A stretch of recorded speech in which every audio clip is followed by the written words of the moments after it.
guys, so we're going to go over an often misunderstood submission.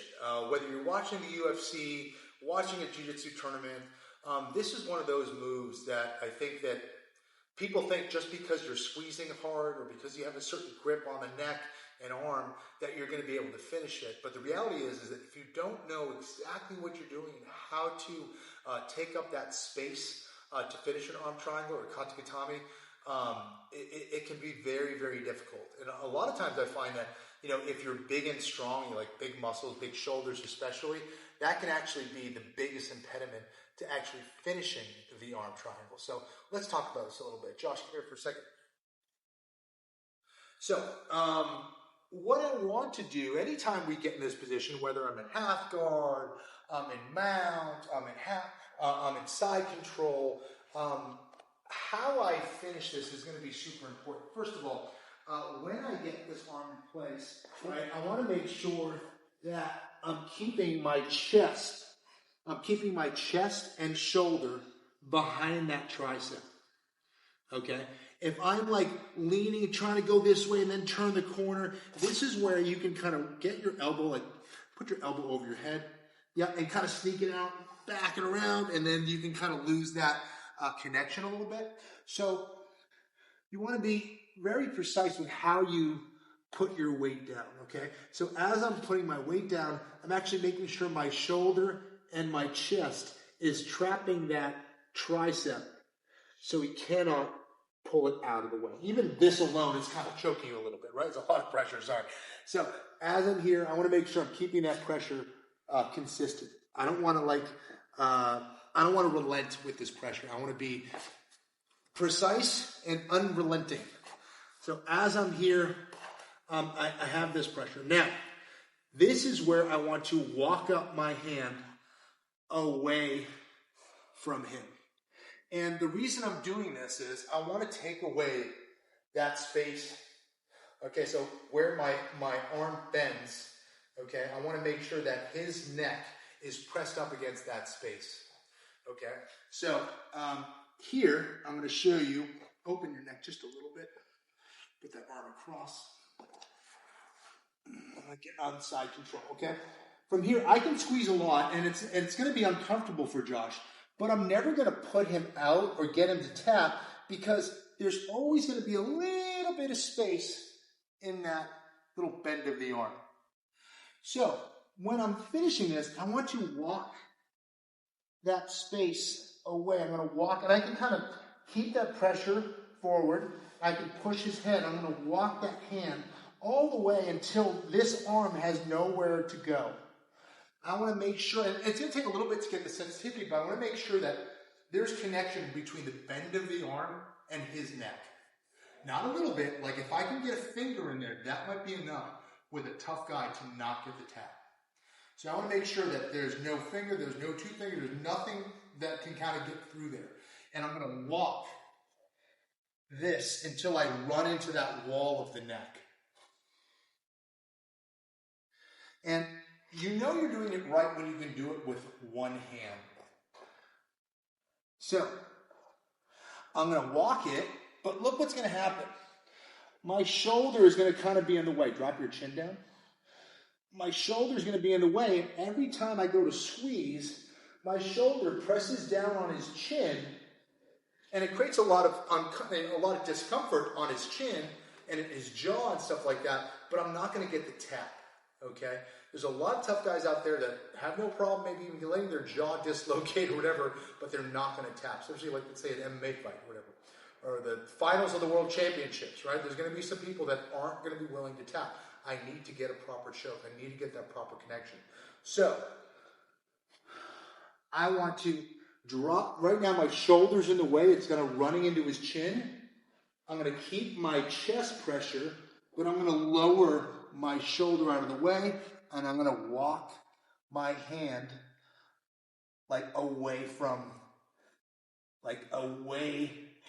from his head or towards my side of the body. Okay, so I'm walking this away. Okay, I'm getting my shoulder out of the way, and just with one hand, as I get that connection, I feel like I'm all the way close to his neck. I'm just going to flex my bicep just a little bit, and I get the tap. Okay? Feels like the lights are closing in on you, right? So it's a nice, slow choke, but it's very, very powerful. And again, I can do this with one hand. So it has nothing to do with the squeezing power of the choke. Does that help? Maybe, but I don't think it's really necessary. It's the connection of my arm to the neck. And I need to get my shoulder out and out of the way. One more time. At the triangle, my shoulder is running into his chin. Okay? I can do this with the gable grip and go palm to palm, or going over the thumb. Or again, I can just grab the lap with this hand.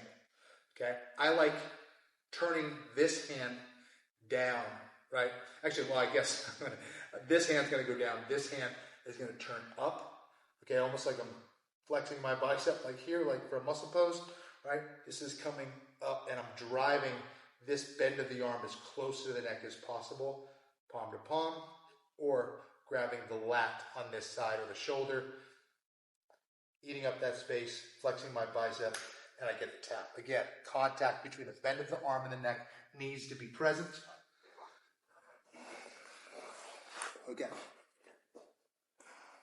Actually, edit. This is good. No worries. Okay, so on the connection of the choke, I actually want to have this hand down. Okay, so this hand's going to go up. I'm going to go palm to palm. I'm going over the thumbs for that connection. Okay. Here, I can either go palm to palm. This arm is going down, or I can come up and just grab the left. Whatever you want. But a good way to practice it is just by grabbing the tricep. My palm is going up here. I'm keeping that pressure. I'm eating up that space, making sure I have good connection with the bend of my arm and his neck. I feel that now, and now I just flex my bicep, and I have the choke. I don't have to go all the way out here, right? Can I? Sure. But I don't want to lose control of my opponent. I can finish from here. I'm going to keep it. You okay? Or I can even finish it from the mount. Can you get away from me? Can you bump? No. It's going to be really, really tough to get away. Once I have that connection, I'm putting pressure behind that tricep with my chest and my shoulder. It's going to be a big problem. So again, make sure your shoulder is out of the way. It's almost like I want to drive my shoulder down and then use my shoulder to actually drive the chin up. This is very effective as well if they're putting their chin down. Drop that chin for me. Here I'm not able to get underneath the chin. I'm going to lower, stay with me here. I want to lower my shoulder and my bicep down. And then my shoulder is actually going to drive that chin up. Now I have that chin up and out of the way, and then I can finish with the choke. Same thing, if I'm here, put that chin down.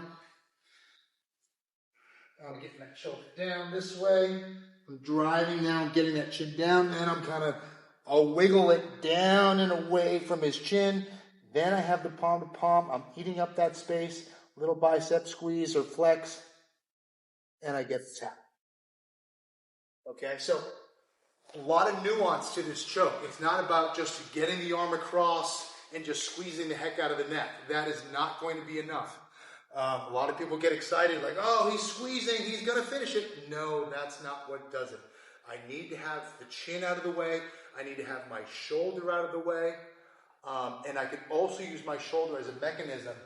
Put your chin down to drive his chin up and then get that connection with my arm across the neck. So guys, work this. This is a move that you can do from a lot of different positions, especially from top. This is one of my favorite submissions. This is one of my go-to moves, and it doesn't matter, how bad a shape I'm in, how tired I am or whatever. This is one that I can rely on that I know I'm going to get pretty much every single time. So hopefully this helps you guys finish this very popular choke, and good luck. Hopefully you guys can get the Kata-Gatame.